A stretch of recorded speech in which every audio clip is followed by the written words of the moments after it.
السلام عليكم ورحمة الله وبركاته. إن الحمد لله نحمده ونستعينه ونستغفره ونعوذ بالله من شرور أنفسنا ومن سيئات أعمالنا.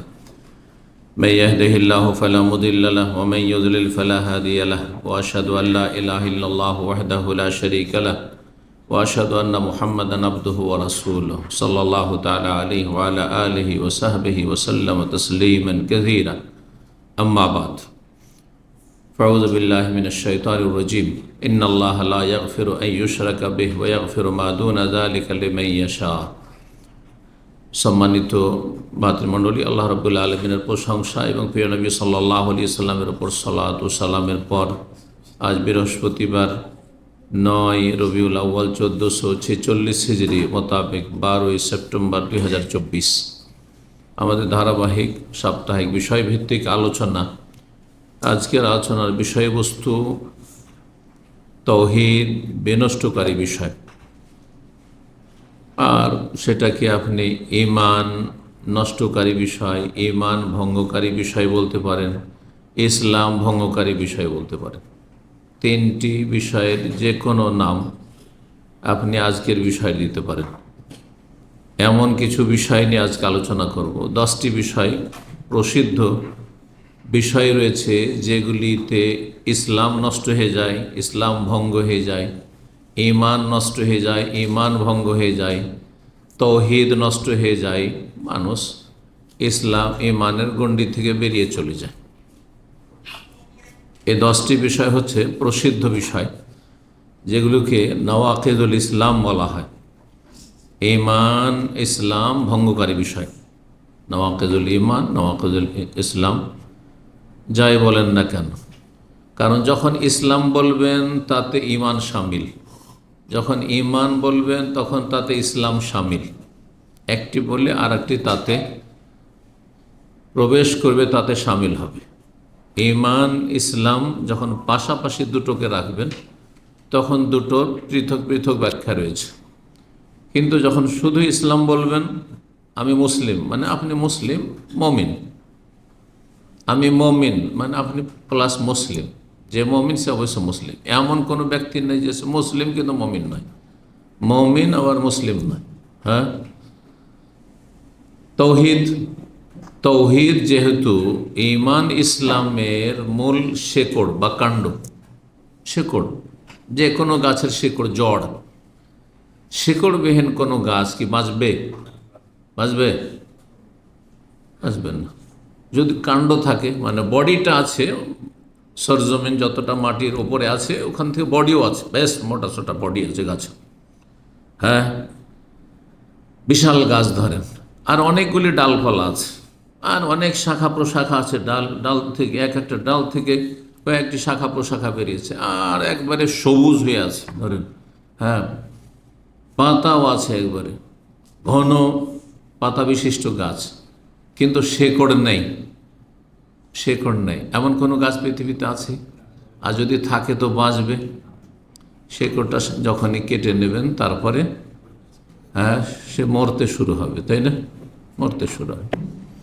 শেকড়বিহীন কোনো গাছ পৃথিবীতে কল্পনা করা যায় না। প্রাকৃতিক গাছ, হ্যাঁ, কৃত্রিম গাছ হতে পারে, তাই না? বুঝেন তো, কৃত্রিম, আর্টিফিশিয়াল। দেখছেন না অনেক, হ্যাঁ, মনে হচ্ছে যে বিভিন্ন হোটেলে অথবা বিভিন্ন আপনার রেস্টুরেন্টে, ভালোই অফিসে একটা রাখা আছে, মনে হচ্ছে যে গাছ, আসলে গাছ নাই। তো ঠিক ইসলাম, ঈমান আর তাওহীদ ওই রকমই। তাওহীদবিহীন ইসলাম হতে পারে না, তাওহীদবিহীন ঈমান হতে পারে না। তাওহীদ যখন শেকড়, জড় ঈমান ইসলামের, যদি জড় শেকড় না থাকে তাহলে সেই ঈমান ঈমান নয়। হ্যাঁ, সেটা কুফর, মানে ঈমানের গণ্ডিতে নেই সে। আর সেই ইসলাম ইসলাম নয়, তাহলে ইসলাম থেকে বেরিয়ে চলে গেছে। যদি জন্মসূত্রে মুসলিম থেকে তো ইসলাম থেকে বেরিয়ে গেছে, আর না ইসলামের বাইরেই ছিল তো বাইরেই আছে, এখনও ভিতরে প্রবেশ করেনি।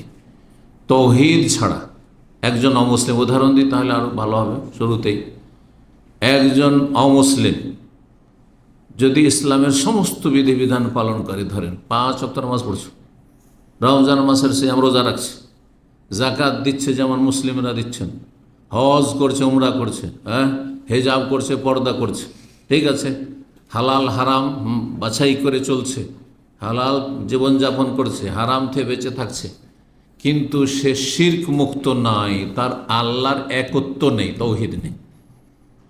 সে বিশ্বাসী যে আল্লাহর সাথে অনেক দেবদেবী আছে, সেগুলির উপাসনা করা যাবে, সেগুলোকে সেজদা করা যাবে, সেগুলোর জন্য জবাই করা যাবে। হ্যাঁ, যদি এই রকম কোনো অমুসলিম হয় পৃথিবীতে ধরেন, তাহলে তাকে বলবেন যে সে মুসলিম? মুসলিম বলবেন? তা তো ইসলামে সবই আছে, ইসলামের সব কিছু আছে, শুধু কি নেই? ইসলামের শেকড়টাই নেই, জড় নেই। এবার আশা করি বিষয়টি স্পষ্ট। কারণ অনেকের সংশয় যে কী করে কাফের মুশরিক বলবেন, 5 ওয়াক্ত নামাজ পড়ছে, রোজা রাখছে, জাকাত দিচ্ছে, দান খেরাত করছে, পর্দা করছে, হারাম থেকে বেঁচে থাকছে, সুদে নেই, ঘুষে নেই, বেঈমানিতে নেই, আত্মসাতে নেই, পাপকে পাপ মনে করছে। সবচেয়ে বড় পাপ কি? শিরক। তো শিরকে তো পাপ মনে করলো না, তাহলে সবচেয়ে বড় পাপ যখন গুনাহ শিরক, তাহলে সবচেয়ে বড় নেকি হচ্ছে তৌহিদ। শিরকের বিপরীত হচ্ছে তৌহিদ। শিরক মানে বহুত্ববাদ, আর তৌহিদ মানে আল্লাহর একত্ব, আল্লাহ একই একক। আল্লাহ রব্বুল তৌহিদ, আল্লাহ তার সত্তায় এক জাত, আল্লাহ তার সিফাত গুণাবলীতে এক, আল্লাহ তার নামে এক, আল্লাহ রব্বুল আলমিন তার কাজে এক, রুবুবিয়তে এক, আল্লাহ রব্বুল তার ইবাদত বন্দেগী একই একক। আশা করি তৌহিদ এবার বুঝতে পেরেছেন, খুব অল্প কথাতে। আল্লাহ তার জাতে, তার সিফাতে এবং তার সুন্দর সুন্দর নামগুলিতে, আর আল্লাহ রাব্বুল তার কাজে, আল্লাহ আর তার যাবতীয় ইবাদত বন্দেগীর ক্ষেত্রে আল্লাহর একত্ব প্রতিষ্ঠা করা, একত্ব বিশ্বাস করা, একত্বের স্বীকৃতি দান করা, একত্বের বাস্তবায়ন করা, এর নাম হচ্ছে তৌহিদ। আর এটি হচ্ছে সার কথা, মুদ্রা কথা, লা ইলাহা ইল্লাল্লাহ। লা ইলাহা কোনো মন্ত্র নাই। লা ইলাহা ইল্লাল্লাহ যখন বলছেন, তাহলে যেই কথাগুলি বললাম সবগুলি আপনি মেনে নিচ্ছেন, এর বিপরীত কিছু করবেন না যাতে এটা নষ্ট হয়। আলোচনার শুরুতে আর একটি কথা বলি, তাহলে বুঝতে আরও সুবিধা হবে আজকের বিষয়। কারণ বিষয়বস্তু হচ্ছে ইসলাম ভঙ্গকারী বিষয়, ঈমান ভঙ্গকারী বিষয়, তৌহিদ নষ্টকারী বিষয় বা ভঙ্গকারী বিষয়। ভারত, বাংলাদেশ, পাকিস্তানে ইল্লা মাশাআল্লাহ সামান্য কিছু মুসলিম ছাড়া সমস্ত মুসলিমরা ঈমান ইসলাম ভঙ্গ হয়। কিসে ভঙ্গ হয় যদি জিজ্ঞাসা, কোনো জবাব পাবেন না তাদের কাছে। ওযু ভঙ্গ হয়, পুরো জবাব দিয়ে দিতে পারবে। কিসে কিসে ওযু নষ্ট হয়? বায়ুনির্গত হলে ওযু নষ্ট হয়, হ্যাঁ, গভীর নিদ্রা বা নিদ্রা হইলে ঘুম আসলে নষ্ট হয়, ওযু নষ্ট হয়, ঠিক না? তো এইরকমই যেসব ওযু ভঙ্গের বিষয়, যারা উটের গোস্ত খেলে ওযু নষ্ট হয় বিশ্বাসী, যেমন হানাবেলা, যদিও আমাদের দেশের হানাফিরা আবার বিশ্বাস করে না এটি, কারণ এই হাদিস তাদের ইমামের কাছে পৌঁছেনি, সুতরাং তারা ইমামের কথাকে ঠিক রেখে বাকি হাদিসগুলো মানবে। ইমামের কথার সাথে যদি হাদিস মিলে ওকে, না হলে না। এটা হচ্ছে সমস্যা এখানে। আর সালাফিরা না, আগে হাদিস ঠিক রেখে তারপর ইমামের কথা যেটা হাদিসের পক্ষে সেটা মানবো, আর না হলে মানবো না। দুটো মানহাজে, দুটো মতাদর্শের পার্থক্য বুঝতে পারলেন? একটা মানহাজ মতাদর্শ হচ্ছে কোরআন হাদিসকে ঠিক রেখে তারপরে ইমাম সাহেবের কথাগুলি কোরআন হাদিসের সাথে মিলাবো। আসল হচ্ছে কি তাহলে? কোরআন এবং হাদিস ওহী। যদি কোরআন হাদিসের সাথে মিলে যায় ইমামের কথাগুলি, তাহলে মানব। যতগুলি কথা মিলবে সবগুলি মানব, কারণ আমাদের মূল উদ্দেশ্য হচ্ছে আল্লাহ ও রাসূল আনুগত্য করা, কোরআন সুন্নাহ মানা, ওহী মানা। ওইটা হচ্ছে আসল। পক্ষান্তরে অন্য আরেকটি মতাদর্শ হচ্ছে যে চার মজহাবের, যেই মজহাবের আমি অনুসারী, আমি হানাফি, আমি শাফি, আমি মালিক, আমি হাম্বলি, সুতরাং মজহাব ঠিক রেখে আমরা দেখব যে কোন হাদিসগুলি মজহাবের পক্ষে আসছে সেগুলির আমল করব। কোরআন হাদিসে মানি, কিন্তু শর্ত সাপেক্ষ মানি, মজহাবের সাথে মিললে। যদি কোরআন এবং হাদিস মজহাবের পক্ষে না আসে, তাহলে সেটার যে কোনো ব্যাখ্যা করতে হয়, উত্তর দিতে হয়, উত্তর তালাশ করব, কিন্তু মজহাবটা ঠিক রাখতেই হবে। কমন সেন্সে সাধারণ যে জ্ঞান আল্লাহ দিয়েছেন আমাকে আপনাদেরকে, তা দিয়ে আপনি বিচার করুন যে কোনটা সঠিক মতাদর্শ। আল্লাহ এবং রসুল কথাকে বলবৎ রেখে, এক নম্বরে রেখে, তারপরে আমাদের কথাগুলিকে মেলানো, ইমামদের কথাগুলিকে মেলানো, মজহাবের মতামতগুলিকে মেলানো, এটা ঠিক আদর্শ? নাকি ইমামদের কথাগুলিকে সর্বস্বীকৃত মনে করে তারপরে তার দলিল তলাশ করা, দেখি কোথায় দলিল পাওয়া যায়। যদি সবল দলিল না পাওয়া যায়, সুস্থ দলিল না পাওয়া যায়, খোঁড়া হলেও চলবে, খোঁড়া হলেও চলবে। এটি হচ্ছে বাস্তবতা। আল্লাহ যেন সঠিক বুঝদান করেন এবং প্রত্যেক মুসলিমকে সংশোধন করে ফিরে আসার তৌফিক দান করেন।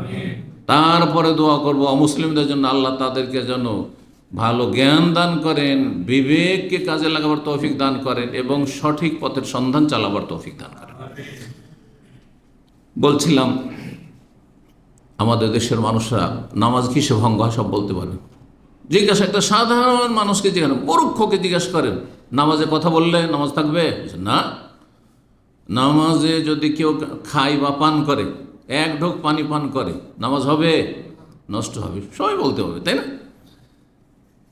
নামাজ অবস্থায় যদি কিবলা থেকে এদিক ওদিক ঘুরে যায় তো নামাজ হবে? বলছেন না, নামাজ হবে না, নামাজ ভেঙে গেছে। নামাজ অবস্থায় যদি অট্ট হাসি দেয় নামাজ হবে? হবে না, ঠিক না? সবাই বলতে পারবে। কিন্তু ওদের কি জিজ্ঞাসা করেন যে নামাজ কিসে ভঙ্গ হয় তা তো জানছো ভালো, ওযু কিসে ভঙ্গ হয় তাও জানছো, রোজা কিসে নষ্ট হয় তাও জানছো, হজ কিসে নষ্ট হয় তাও জানছো, তাহলে লা ইলাহা ইল্লাল্লাহ কিসে নষ্ট হয় একটু দয়া করে বলো তো দেখি। বলবে হা লা আদরি, হাই জানি না। এটা যদি দুনিয়াতেই অবস্থা হয়, তাহলে কবরে কি অবস্থার আপনি আশা করছেন? ওমান কানা ফি হাযিহি আমা ফাহুয়া ফিল আখিরাতি। আপনি এই দুনিয়াতেই যদি অন্ধ হয়ে থেকে যান, তাহলে পরকালে আপনাকে অন্ধ হইতে হবে।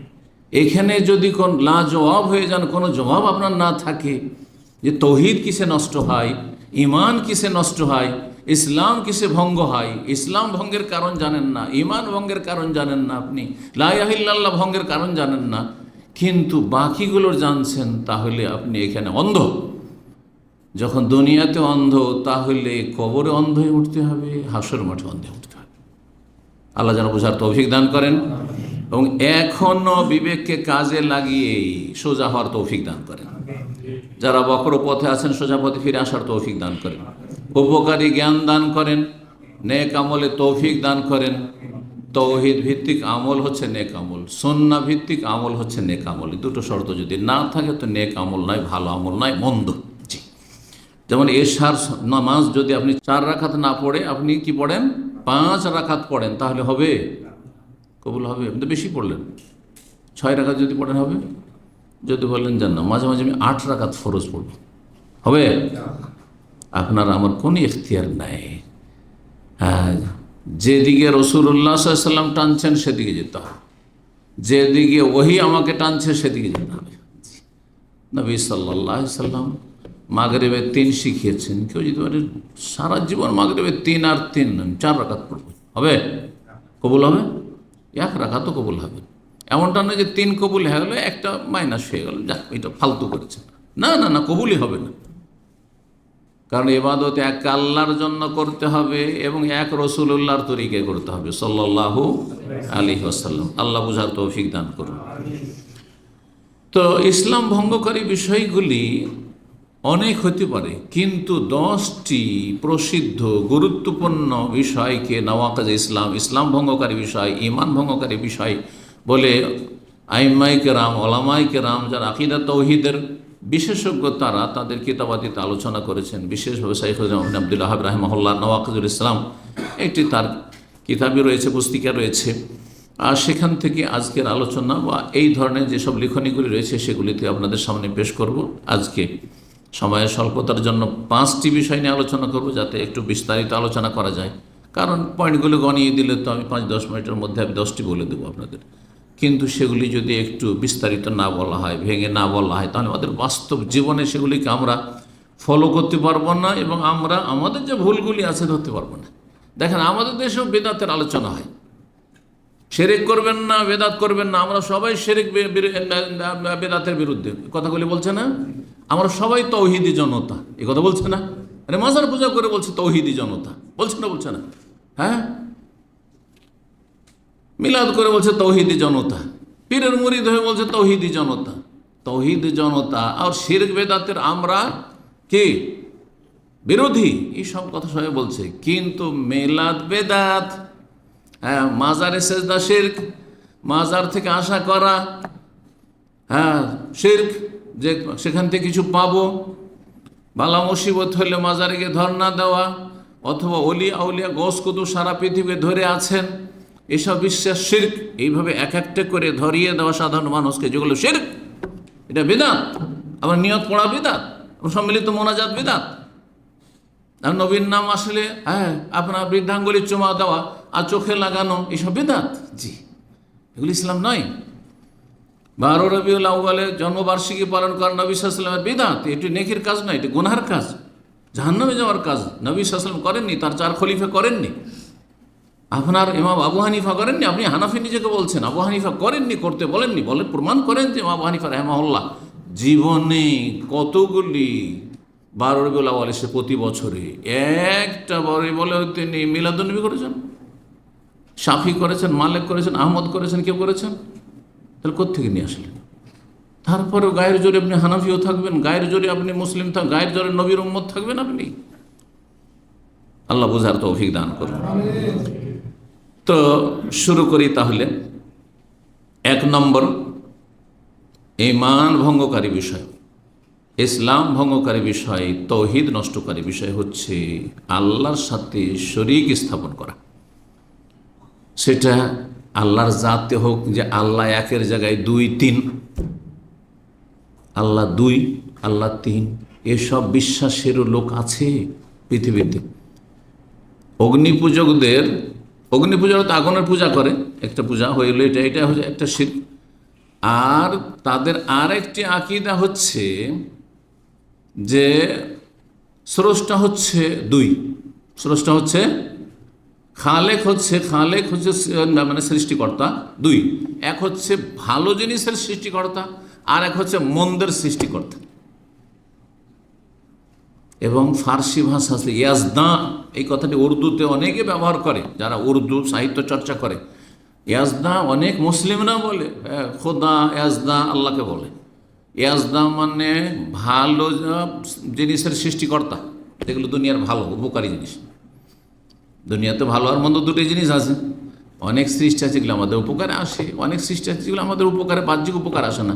সাপ, বিচ্ছু, হিংস্র পশু, কষ্টদায়ক বস্তু, এগুলো কি আমাদের কাজে আসে, উপকারে আসে? বাহ্যিক কোনো উপকারে আসে না। তো এইরকম যেগুলি খারাপ জিনিস, সেগুলি সৃষ্টিকর্তা হচ্ছে আহরমান। তাহলে 2 খোদা, 2 এলাহ তাদের কাছে হইল। 3 এলাহ খ্রিস্টানদের কাছে তৃতীয়বাদ। জি। আর তার 33 কোটি দেবতা। হ্যাঁ, হিন্দুদের ধর্মকর্ম, 12 মাসে 13 পূজা, আরও কত পূজা, নিত্য নতুন আসতে আছে। আর যারা মাজারপন্থী, তাদের কাছে হ্যাঁ আল্লাহ রাব্বুল আলামিন শুধু আল্লাহ, আর বাকি যা কিছু নিতে হবে, চাইতে হবে, সবার জন্য ডিপার্টমেন্ট ভাগ করে দেওয়া আছে। রাষ্ট্রপতি শুধু নিজের সম্মাননা নিয়ে যেন বসে আছেন, আর সব দপ্তর ভাগ করা আছে, অমক মন্ত্রী, তমক মন্ত্রী, মন্ত্রীদের কাছ থেকে ওই দপ্তর থেকে তুমি, হ্যাঁ, যেই সমস্যা আছে সেই সমস্যার সাথে সংশ্লিষ্ট মন্ত্রণালয়ে তুমি যাও। এইভাবে তারা আল্লাহ রাব্বুল আলামিনের একত্বকে, তৌহিদকে ভাগ বন্টন করে কাকে দিয়ে দিয়েছে? মৃতদেরকে দিয়েছে। জিলানিকে দিয়েছে, চিস্তিকে দিয়েছে, শাহজালালকে দিয়েছে, শাহপুরানকে দিয়েছে, বাইজিদ বোস্তামিকে দিয়েছে, আর মেহেল্লাজকে দিয়েছে। ব্যাস, তাদেরকে দিয়ে দিয়েছে দুনিয়াতে।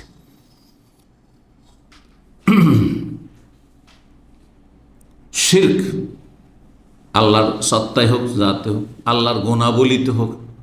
আল্লাহর গুণাবলির একটি হচ্ছে ইলমুল গায়ব, অদৃশ্য সম্পর্কে জ্ঞানী হওয়া।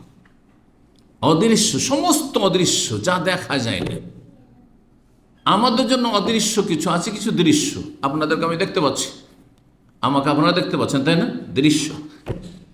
আর অনেক কিছু আছে, ভাইরাস আছে, দেখতে পাচ্ছেন?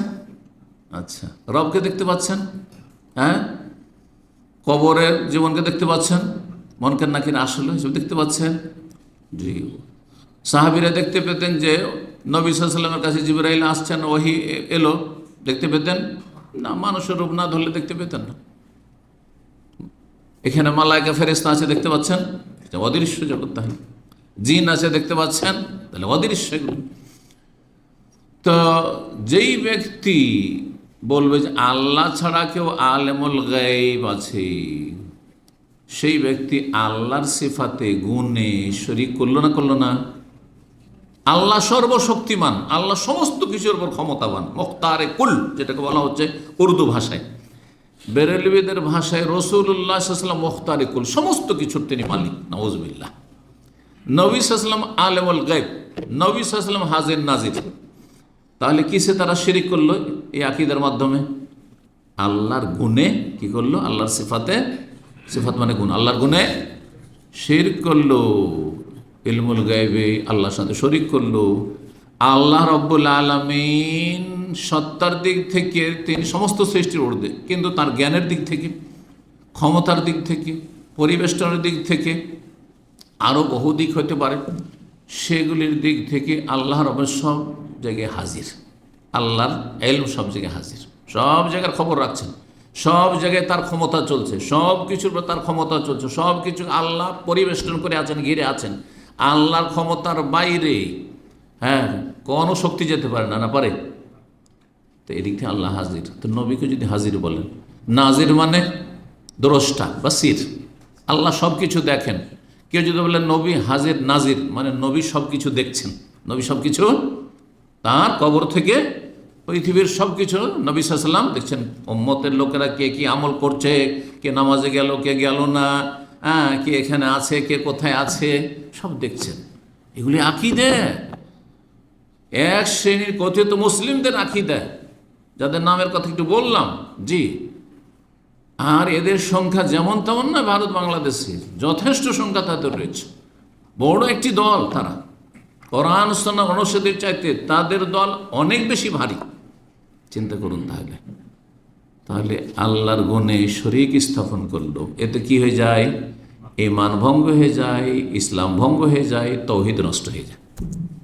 শিরক, আল্লাহর ইবাদতের শিরক। আল্লাহ ছাড়া কাউকে সেজদা করে দিল, আল্লাহ ছাড়া কাউকে সেজদা করে দিল, জীবিত অথবা মৃত, মাজারে সেজদা করলো। আল্লাহর ঘর ছাড়া অন্য কেউ ঘরের তওয়াফ করলো, মাজারে তওয়াফ করলো। আল্লাহর ঘরের ওপর গোলাপ চড়ানো আছে, ওই লোকে মাজারে চাদর চড়াইলো। হ্যাঁ, মাজারে কেন চাদর চড়াইলো? এই জন্য যে চাদর চড়ে কিছু পাবো। হ্যাঁ, তাহলে এটা কি করলো? শিরিক করলো। কেন মাজারে চাদর চড়ায় না আমাদের মানুষরা? মনে করেন এর মাধ্যমে বরকত হাসিল হবে, আমার রুজি বাড়বে, আর আমার বালা মুসিবত থেকে আমি নিরাপদ থাকবো, আমার মনের আশা কামনা বাসনা পূর্ণ হবে, ইত্যাদি ইত্যাদি। তাহলে এগুলি সবগুলি শিরক, আল্লাহর ইবাদতবন্দেগীতে শিরক। আল্লাহ ছাড়া অন্যের কাছে চাল, ইয়া গাউস মাদাদ, ইয়া গরিব নওয়াজ, শাইয়ান লিল্লাহ, কিছু দেন আল্লাহর ওয়াস্তে, দেখি শিরক। শিরক না? বড়। সুতরাং বড় শিরক করলে, বড় শিরকের আকীদা, বড় শিরকি কথা অথবা বড় শিরকি আমল করলে কি হয়ে যায়? ঈমান, ইসলাম, তাওহীদ ভঙ্গ হয়ে যায়। আল্লাহ রাব্বুল সূরা নিসার দুটি আয়াতে এই বিষয়টি ইরশাদ করেছেন, আয়াত 48 এবং আয়াত নম্বর 116। ইন্নাল্লাহা লা ইয়াগফিরু আন ইউশরাকা বিহি, নিশ্চয় আল্লাহ ক্ষমা করবেন না যদি তার সাথে শিরিক করা হয়, সেটা তার জাতে হোক, সেফাতে হোক, গুণাবলিতে হোক, অথবা তার কাজে হোক, অথবা তার ইবাদতবন্দেগীতে। ওয়া ইয়াগফিরু মা দুনা যালিকা, শিরকের নিম্নের যে গুনাহগুলি রয়েছে, অপরাধ রয়েছে, সেগুলি আল্লাহ ক্ষমা করবেন লিমান ইয়াশা, যাকে চাইবেন। আপনি ভাবিয়েন না যে আমি চুরি করবো আল্লাহ মাফ করে দেবেন, আমি বেঈমানি করবো, টাকা পয়সা নেবো, উধাও হয়ে যাবো, আল্লাহ মাফ করে দেবেন, আপনি সুদ খাবেন, আল্লাহ মাফ করে দেবেন, হ্যাঁ ইত্যাদি। না না, লিমান ইয়াশা, যাকে আল্লাহ চাইবেন। আপনাকে আল্লাহ ক্ষমা করা চেয়েছেন কিনা আপনি জানেন? তাহলে কি করে আপনি একজন মুসলিম, আল্লাহ পরকালে বিশ্বাসী, আর আপনি জেনে বুঝে পাপ করবেন? পাপের বিষয়টি হচ্ছে অনিচ্ছাকৃত পদস্খলন ঘটার মতো। রাস্তায় চলতে চলতে আছাড় খেয়ে পড়ে। কোনো দুনিয়ার আধা পাগলও ইচ্ছা করে আছাড় খেয়ে পড়ে না, হোঁচট খেলে আছাড় খায়, ইচ্ছা করে কেউ পড়ে। ঠিক ওই রকম ইচ্ছা করে একজন মুসলিম গুনাহ করবে না। এই কথা আমি কিন্তু বারবার বলতে থাকি, যাতে করে সহজে মানুষ বুঝে আসে। জেনে শুনে অহরহ গুনাহ করছেন আপনি, আল্লাহ গফুর না রে ভাই, এটা নয়। হোঁচট খেয়ে পড়ে গেলেন, আপনি পাপ থেকে বাঁচার চেষ্টা করছিলেন, কিন্তু শয়তান কীভাবে বিভ্রান্ত করলো যে আপনি গোমরাহ হয়ে গেলেন। সাথে সাথে ফিরে আসেন। যেমন আছাড় খেয়ে পড়লে সাথে সাথে, আরে কেউ দেখে না নেয়, তাড়াতাড়ি করে উঠ উঠ দাঁড়া। যদি শরীরে শক্তি থাকে 1 সেকেন্ড বিলম্ব করবেন না, যখন আছাড়টা খেলাম তো পড়েই থাকি একটু, না কখনো পড়ে থাকবেন না। মানিজ্জত, হ্যাঁ, আপনাকে তাহাতে বাধ্য করছে উঠতে। ঠিক ওই রকমই গোনা হয়ে গেছে আল্লাহর কাছে মানিজ্জতের ব্যাপার। হাসরের মাঠে অপদস্থ লাঞ্ছিত হইতে হবে, আর মানুষরা জানলেও লাঞ্ছিত অপদস্থ হইতে হবে, সমাজে পরিবার জানলে লাঞ্ছিত হইতে হবে। সুতরাং তাড়াতাড়ি উঠে দাঁড়া, উঠে দাঁড়া মানে তবা করা, তাড়াতাড়ি সংশোধন করে ফিরে আসে। আল্লাহ সঠিক বুঝদান করুন, সংশোধনের তৌফিক দান করুন। ইন্নাল্লাহ লা ইয়াগফিরু আন ইউশরাকা বিহি, শিরক করা হলে আল্লাহ মাফ করবেন না, চূড়ান্ত ফয়সালা আল্লাহ। তার নিচের গুনাহ হইলে আল্লাহ যাকে ইচ্ছে মাফ করবেন। ওয়া ইয়াগফিরু মা দুনা যালিকা লিমান ইয়াশা ওয়া মান ইউশরিক বিল্লাহি ফাকাদ ইফতারা ইসমান আযীমা, 48 নম্বর আয়াত। ওয়া মান ইউশরিক বিল্লাহি ফাকাদ দাল্লা দালালাম বাঈদা। এটি হচ্ছে 116 নম্বর সূরা নিসা, দুটি আয়াত সূরা নিসায় রয়েছে। আচ্ছা, দুনিয়াতে শিরিক করলো, আল্লাহ মাফ করলেন না, আর শিরকের অবস্থায় যদি মারা গেল তাহলে চিরতরে জাহান্নামে থাকতে হবে, কোনো দিন জাহান্নাম থেকে বেরোতে পারবে না। বড় শিরককারী যে ঈমান ভঙ্গ করে দিল, যতই নামাজ রোজা হজ যাকাত নেক আমল যতই থাক না কেন, পাহাড়ের সমান নেকি থাক না কেন, কোনো নেকি কাজে আসবে না, কারণ এই নেকি নেকি না, এগুলি ধূলিকণার মতো উড়িয়ে দেওয়া হবে। এগুলি হাসর মাঠে মরিচিকা হয়ে যাবে। মরিচিকা যেমন পানি নয়, ঠিক তেমনি এই নেকি নেকি নয়। ইন্নাহু মান ইউশরিক বিল্লাহ, সূরা মায়েদা আল্লাহ বলছেন, শুনে রাখো, যারা আল্লাহর সাথে শিরক করে, ফাকাদ হারামাল্লাহু আলাইহি জান্নাহ, আল্লাহ তার জন্য জান্নাত হারাম করেছে, হারাম, নিষিদ্ধ। ওয়া মাওয়াহুন নার, তার বাসস্থান হচ্ছে জাহান্নাম। ওয়া মা লিয-যালিমিনা মিন আনসার, আর এসব জালেমদের কোনো সাহায্যকারী নেই, কোনো সাহায্যকারী নেই মানে সুপারিশকারী নেই। মুশরিকের জন্য হাসর মাঠে কোনো সুপারিশ নেই। যারা অন্য অন্য গুনাহে জড়িয়েছিল কিন্তু বড় শিরকে লিপ্ত হয়নি, বড় কুফরিতে, নাস্তিকও না আর সে বড় মুশরিকও না, জন্মসূত্রেও মুশরিক না, আর মুসলিম সমাজে বড় শিরককারী নয়, তার জন্য শাফাত রয়েছে, শিরককারীর জন্য। আর শিরক নিয়ে আল্লাহর সামনে হাজির হয়েছে বড় শিরক, তার জন্য ফামা তানফাউ শাফাতুশ শাফিন, সূরাতুল মুদ্দাসির আল্লাহ বলছেন, সুপারিশকারী কোনো সুপারিশ কাজে আসবে না। বহু দলিলের রয়েছে। আল্লাহ ছাড়া অন্যের কাছে ফরিয়াদ করা, আল্লাহ ছাড়া অন্যের জন্য মানত করা। মানত করলো, আমার ছেলেটা যদি পরীক্ষায় পাশ করে, ডাক্তারিতে চান্স পায়, তাহলে আমি শাহজালাল মাজারে একটা খাসি জবাই করব, হ্যাঁ, একটা চাদর চড়াবো আজমির শরীফে গিয়ে। সেই ব্যক্তি মুশরিক হয়ে গেল, জান্নাত হারাম হয়ে গেল, জাহান্নাম ফরজ হয়ে গেল। এবং আল্লাহ এই গুনাহ নিয়ে আল্লাহর সামনে যদি হাজির হয় আসামির কাঠ, কখন আল্লাহ মাফ করবেন না। হ্যাঁ, তবে যতক্ষণ বেঁচে আছে তওবার দরজা খোলা আছে। আছাড় খেয়ে পড়ে গেছেন, দাঁড়াবার সুযোগ আছে, দাঁড়ানো হচ্ছে তওবা।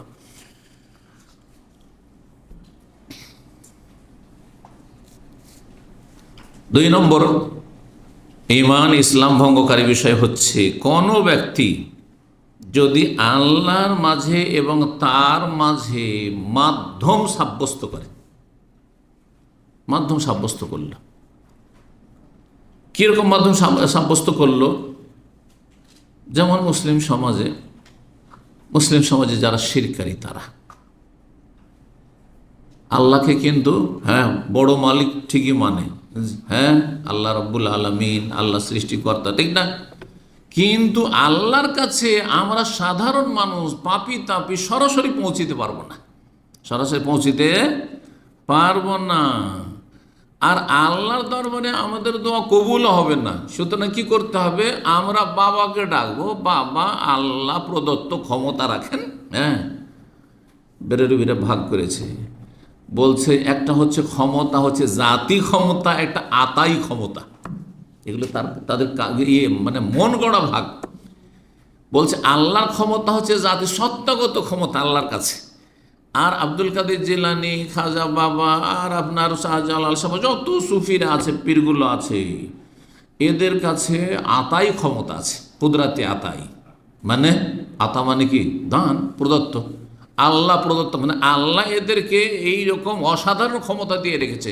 তুমি ছেলে মেয়ে দিতে পারবে, তুমি রোগ ভালো করতে পারবে, তুমি মনস্কামনা পূরণ করতে পারবে, ইত্যাদি ইত্যাদি। আউযুবিল্লাহ, আউযুবিল্লাহ। তার মানে আল্লাহর ক্ষমতাকে ভাগ বন্টন করে দিয়ে দিচ্ছে। এইটা হচ্ছে মাধ্যম সাব্যস্ত করা আল্লাহর মাঝে, আর তার মাঝে কি আছে, মাধ্যম আছে। আল্লাহকে ডাকতে হবে না। যেমন আপনাকে সরকারি একটা চাকরি নিতে হবে, ঠিক একবারে আজকালকার দুনিয়ার রাজত্বের সাথে তুলনা করেছে আল্লাহ রাব্বুল আলামিনের সার্বভৌমত্বকে। নাউযুবিল্লাহ, ফালা তাযরিবু লিল্লাহিল আমসাল। আল্লাহর কোন উপমা দৃষ্টান্ত তোমরা তুলনা পেশ করবে না, কোনো তুলনা নেই। লাইসা কামিসলিহি শাই, তার মতো কোনো কিছু নেই। শুধু দুনিয়ার শাসকের সাথে, রাষ্ট্রপতি আর প্রধানমন্ত্রীর সাথে আর রাজার সাথে তুলনা, যে আমার একটা চাকরি লাগবে। হ্যাঁ, কিসের চাকরি? হাসপাতালে চাকরি লাগবে। তাহলে আমি কি রাষ্ট্রপতির কাছে যাব না প্রধানমন্ত্রীর কাছে যাব? কারো কাছে যাব না। কার কাছে যাব? হ্যাঁ, স্বাস্থ্য মন্ত্রণালয়ে আমি যাব, তাই না? আমি অ্যাপ্লিকেশন করবো কোথায়? মিনিস্ট্রি অফ হেলথে করব। আমি চাকরি নেব ডিফেন্সে, ধরেন আমি সেনাবাহিনীতে চাকরি, তাহলে ডিফেন্স মিনিস্ট্রিতে যাব, আমি প্রতিরক্ষা মন্ত্রণালয়ে যাব। তো এই রকমই তারা বলছে যে না না না, মাধ্যম আছে, মাধ্যমে যেতে হবে, যান ওখানে যান। নাউযুবিল্লাহ। তো যদি কেউ তার মাঝে, মানে বান্দা নিজের মাঝে আর আল্লাহর মাঝে ওয়াসায়েত, ও মাধ্যম, ওসিলা, এগুলোকে বলা হচ্ছে, তাদের ভাষায় কি বলা হচ্ছে? এরা হচ্ছে ওসিলা, আল্লাহ পর্যন্ত পৌঁছার মাধ্যম। তাদেরকে ডাকে, ইয়া গৌস মাদাদ, ইয়া জিলানি মাদাদ, ইয়া ফলা মাদাদ, ইয়া সৈয়দা জৈনব। মিশরে মহিলা পীরের কবর আছে। হ্যাঁ, সৈয়দ বদুই আছে কবর। ইয়া রেফাই মাদাদ, নাউযুবিল্লাহ। তাদের কাছে তলব করে যে আল্লাহর কাছে একটু সুপারিশ করে দেন। আচ্ছা, কেউ যদি মদিনা যায়, যাওয়ার পরে ইয়া রাসূল আল্লাহ, আল্লাহকে বলে আল্লাহ তুমি নবীর সুপারিশ দাও, এটা হচ্ছে ইসলাম। কার কাছে চাইবেন? আল্লাহর কাছে চাইবেন যে নবীর সুপারিশ নসিব করো, এটা হচ্ছে ইসলামের শিক্ষা। আর যদি নবীকে গিয়ে বলেন যে ইয়া রাসূল আল্লাহ, আমার জন্য আল্লাহর কাছে আপনি সুপারিশ করেন, আপনার কাছে এসটি, সালাম পাঠ করলাম, দরুদ পাঠ করলাম, আপনার কাছে দরখাস্ত করছি, এটা শিরক। বুঝতে পারলেন? জি। তাহলে কোনটা ইসলাম আর কোনটা শিরক, কোনটা ইসলাম নষ্ট করে, ভঙ্গ করে? আপনাকে জ্ঞান অর্জন করা ফরজ। জি। আপনি যখন আল্লাহর কাছে চাইলেন, আল্লাহ হচ্ছে শাফাআতের মালিক, কুল্লিল্লাহি শাফাআত জামিয়ান, সুপারিশ সমস্ত কার কাছে? লিল্লাহ, শাফাআতের মালিক আল্লাহ। কোরআন আল্লাহ স্পষ্ট করছে। তাহলে যিনি মালিক তাকে বলবো যে আল্লাহ তুমি নবীর সুপারিশ আমার জন্য অবধারিত করো, আমার জন্য ফরজ করো, আমার জন্য ব্যবস্থা করো, আমার জন্য তুমি অবধারিত করো, ইত্যাদি। তো এইরকমই তাদের উপর ভরসা রাখে, যেসবকে মাধ্যম মনে করে তাদের ভরসা যে উনি ঠিক থাকলেই হলো, খাজা বাবা ঠিক থাকলেই হলো, হ্যাঁ, বড় পীর হ্যাঁ ঠিক থাকলেই হলো, শাহজালাল ঠিক থাকলেই হলো। আমাদের বাংলাদেশে কোনো দুর্ঘটনা হতে দেবে না। হ্যাঁ, ভাগ্য ভালো যে শাহজালাল মাজার ছিল, না হইলে যে বিমান দুর্ঘটনা হয়েছিল আজকে থেকে 20-25 বছর আগে সিলেটের বিমানবন্দরে, একটা পত্রিকা ছেপেছে, আমি নিজে এসে পত্রিকা দিয়েছি, বাংলাদেশে এক পত্রিকা, তাতে ছেপেছে যে ভাগ্য ভালো, হ্যাঁ, সিলেটবাসীর বা এইসব যাত্রীদের, যে হ্যাঁ আল্লাহর ওলি শাহজালাল বাবা শুয়ে আছেন সিলেটে, না হইলে বিমান বিধ্বস্ত হয়ে একবারে সব শেষ হয়ে যেত, কিছুই থাকতো না। হ্যাঁ, তো বিমানের একটা ডানা ভেঙেছে, কিন্তু বিমানের কিছু হয়নি, আর বিমানের যাত্রীদের কিছু হয়নি। এটা কার? হ্যাঁ, বদৌলতে, শাহজালাল বদৌলতে। সমস্ত লিখনেওয়ালা শিরক, যে পত্রিকা লিখে করলো, মুশরিক, এবং যারা এই বিশ্বাস রাখবে তারা মুশরিক হয়ে গেল, তাদের ইমান ভঙ্গ হয়ে গেল, ইসলাম নষ্ট হয়ে গেল। যেমন উজু করে আসার পরে বায়ু বের হইলে আপনার উজু শেষ, ঘুমিয়ে গেলে উজু শেষ, নামাজ 4 রাকাত পড়া শেষ হয়ে গেছে, হাতে হাতে বসে আছেন, আর তারপরে কথা বলে নিলেন, আসসালামু আলাইকুম ভাই, কেমন আছেন? ভালো আছেন। ভাবছেন যে তাড়াতাড়ি লোকটা উঠে যাবে, তো একটু কথা বলেই নি, তারপরে সালাম ফিরব, সব শেষ। ওই দেখুন, সব শেষ। ঠিক করে দলিল সূরা ইউনূসের আয়াত নম্বর 18। আল্লাহ বলছেন ওয়ায়াবুদুনা মিন দুনিল্লাহ, তারা আল্লাহকে বাদ দিয়ে, যারা মুশরিক বহুত্ববাদী, তারা আল্লাহ ছাড়া অন্যকে কি করে, অন্যের ইবাদত করে, অন্য উপাসনা করে। মা লা ইয়াদুররুহুম ওয়া লা ইয়ানফা, অথচ তারা তাদের ক্ষতিও করতে পারবে না আর তাদের লাভও করে দিতে পারবে না, কিছু করতে পারবে না। যদি আমাদের লাভ করে দিতে পারতো, তো এই বন্যার অবস্থায় তাদের মায়া মমতা নেই, নির্মম হয়ে গেছেন তারা। হ্যাঁ, কত আউলিয়ার দেশ এটা? হ্যাঁ, 12 আউলিয়ার দেশ, 360 আউলিয়া না? 360, ভাইয়া তো কমিয়ে দিলেন কেন? 360 আউলিয়া, তাদের মায়া মমতা নেই। আমাদের মায়া মমতায় কত কষ্ট হয়েছে এতে, মানুষের এইসব অবস্থা দেখে, ভয়াবহ অবস্থা দেখে, আর তাদের মায়া হয়নি। তাদের যদি অনুভূতি থাকতো, তারা যদি জানতে পারতো, তাদের যদি ক্ষমতা থাকতো, তো বসে থাকতেন। হ্যাঁ, তাহলে পানিকে বলতেন কোন ফায়াকুন, বঙ্গোপসাগরে নেমে যেত, সব শেষ হয়ে যেত, কোনো বালা মুসিবত থাকতো না, কোনো বালা মুসিবত থাকতো না, জালেমের জুলুম থাকতো না। আল্লাহ বলছেন মা লা ইয়াদুররুহুম ওয়া লা ইয়ানফাহুম, লাভও করে দিতে পারে না, লসও করে দিতে পারে না, লাভ লস কিছুরই মালিক না তারা। ওয়ায়াকুলুনা, তারপরে এই নির্বোধ মূর্খরা বলছে হাউলাই শুফাউনা ইনদাল্লাহ, এরা আল্লাহর কাছে আমাদের জন্য সুপারিশ করবে। এদেরকে ধরো, জিলানিকে ধরো, চিস্তিকে ধরো, অমুককে ধরো, তমুককে ধরো, ওলিয়া আউলিয়া গৌস কুতুব আবদালকে ধরো, এরাই আল্লাহর কাছে সুপারিশ করে দিবে। জি, সুতরাং চরমনায়ের মুরিদ হয়ে যায়, কারণ বাবারা বলে, বাবা চরমনায় হুজুররা বলেছে যে বড় বড় জাহাজ নিয়ে হাসর মাঠে আসবে। চিন্তা কি, নামাজ না পড়লেই বাকি, আর রোজা না রাখলেই বাকি, আর 7 খুন মাপ, কারণ বড় বড় জাহাজ নিয়ে, হ্যাঁ, পীর বাবা হুজুর কিবলা হাজির থাকবে, আর আমাদেরকে একা ছেড়ে জান্নাত যাবেন না। অনেক মুরিদরা, অনেক পীরেরা, এক পীরের একবার একটা ক্লিপে অনেক দিন আগে, যদি এগুলো শোনার সময় হয় না, বলছে বাবা গো, না এটা হচ্ছে লন্ডনে গিয়েছে, সিলেটি পীর, কারণ সিলেটিদের সংখ্যা বেশি আপনার ইংল্যান্ডে, তো গিয়েছে ওখানে। আর যাওয়ার পরে সেই পীর, সেই সিলেটি পীর কিন্তু এই বিগত কিছুদিন আগে হালাক হয়েছে। তো সেই পীর গিয়ে বলছে যে আপনারা আল্লাহর হস্তে দান করেন, মানে বকশিস দেন, আর তারপর সে বাবা, হ্যাঁ বাবা আপনাদেরকে ছেড়ে একা জান্নাতে যাবে না, বাবা আপনাদেরকে ছেড়ে একা জান্নাতে যাবে না। এই ধৃষ্টতা, এ কথা নবী করিম সাল্লাল্লাহু আলাইহি ওয়াসাল্লাম বলে যে আমি তোমাদেরকে ছেড়ে জান্নাতে যাব না। নবী সাল্লাল্লাহু জান্নাতে চলে যাবেন, যারা জান্নাতে প্রথমখানে যাদের জন্য জান্নাত ফরজ হবে তার জান্নাত চলে যাবেন, তারপর নবী সাল্লাল্লাহু সুপারিশ করতে থাকবেন, সুপারিশ করবেন, ঠিক না? সুপারিশ চলতে থাকবে। অনেক লোক তার মধ্যে জাহান্নাম চলে গেছে, কত বছর জ্বলতে আছে, তাদের জন্য সুপারিশ হবে। এমনকি হাদিসা আছে জ্বলে জ্বলে কয়লা হয়ে গেছে, সর্বশেষ যে জাহান্নামী, যে এই উম্মতের জাহান্নামী পাপিষ্ঠ জান্নাতে আসবে। তাহলে চিন্তা করুন তো দেখি। তারপরে নবী সাল্লাল্লাহু আলাইহি ওয়াসাল্লাম, অন্যান্য আম্বিয়াগণ, তারা কেউ রাজি হবে না সুপারিশ করার জন্য, নবী সাল্লাল্লাহু আলাইহি ওয়াসাল্লাম সুপারিশ করবেন হিসাবের জন্য। কিন্তু নবী সাল্লাল্লাহু আলাইহি ওয়াসাল্লাম কারো দায়িত্ব নিয়েছেন যে আমি দায়িত্ব নিয়ে নিলাম, বরং এর বিপরীত বহু হাদিস রয়েছে। একাধিকবার নবী সাল্লাল্লাহু আলাইহি ওয়াসাল্লাম তার পরিবার পরিজন, আত্মীয় স্বজন, বংশধরকে বলেছেন ইয়া বানি আব্দুল মুত্তালিব, হে আব্দুল মুত্তালিব বংশধর, সালুনি মিন মালি মা শিতুম, তোমরা যা চাও আমার ধন সম্পদ থেকে তোমরা চাও, ফাইন্নী লা আমলিকু লাকুম মিনাল্লাহি শাইআন, আল্লাহর কাছ থেকে তোমাদেরকে কিছু নিয়ে দিতে পারবো এই ক্ষমতা আমি রাখি না।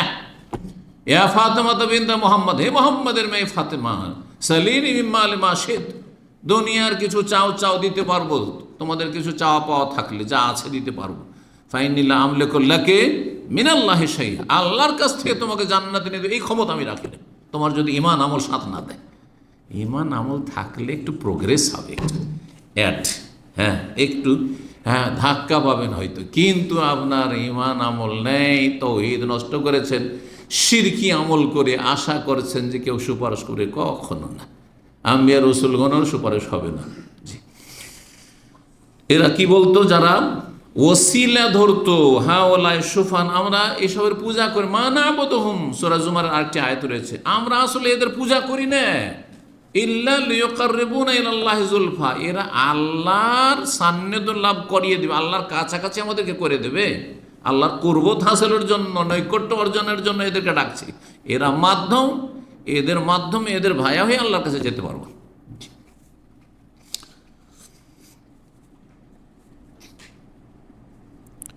ইমাম ইবনে তাইমিয়া রাহিমাহুল্লাহ সম্পর্কে বলছেন, শেখুল ইসলাম, ফামান জালাল মালাইকাতুল আম্বিয়া ওয়াসাইদ, কোন ব্যক্তি যদি ফেরেশতাদেরকে আল্লাহ পর্যন্ত পৌঁছার জন্য মাধ্যম মনে করে, নবীদের কলাম্বিয়া, নবীদেরকে মানে নবীদের মাধ্যমে ভায়া হয়ে আল্লাহর কাছে পৌঁছিব, তাহলে নবী আর ফেরেশতার ক্ষেত্রে যদি অচল হয়, তাহলে কোথায় অন্যরা যারা নবী নয় আর ফেরেশতাও নয়?